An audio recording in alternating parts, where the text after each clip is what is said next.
Welcome to another episode of Absolute Talks with Jack and Conrad. Today we're going to discuss modern day zirconia materials. I'm Jack. And I'm Conrad.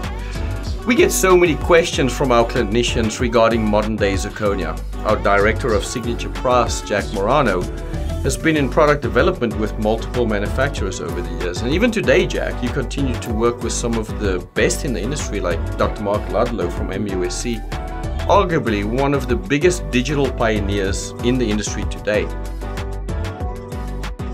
I'm very excited to hear your opinion about this topic.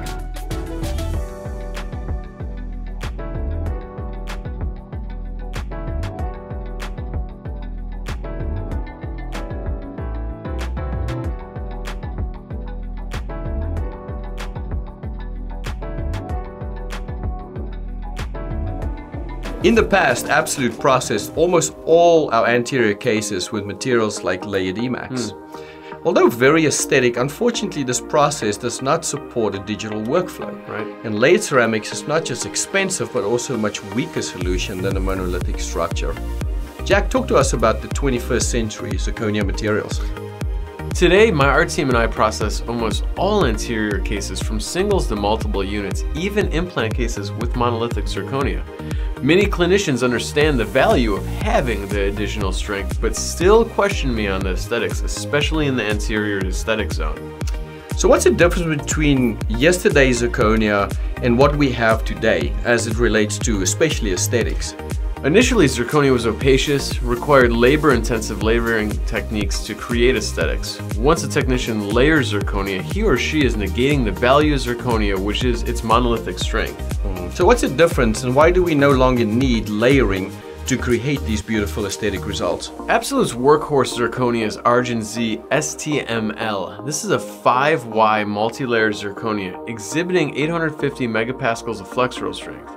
This multi-layer zirconia's aesthetics rivals what we're used to seeing with materials and products like layered Emax, while offering almost double the flexural strength, even over monolithic lithium disilicate structures. So from listening to you, I assume you're very comfortable using this material even in single unit anterior application? Oh yes, definitely. Because the way the puck is manufactured with 7 transitional layers from dentin to incisal, I feel very comfortable using this monolithic material for even the most complex shade matching situations. Seeing that we don't use many zirconia implant abutments anymore because of failure, what's the highlights and benefits restoring dental implants supported by titanium abutments using these zirconia products? Well, one of my favorite advantages and very distinct advantage zirconia holds over a material like Emax in a cement or screw retained situation is the ability to block out the underlying structure while maintaining world-class aesthetics, even though zirconia now today inherently still allows grayness to show through. My art team and I apply a zirconia pre-sinter opaquer that completely masks out any underlying substructure bleed through. This product can be applied only to monolithic zirconia structure. I do agree that we got to be careful which materials we implement in which application. Absolutely. Yeah. And we'll discuss full arch in the next episode of Absolute Talks.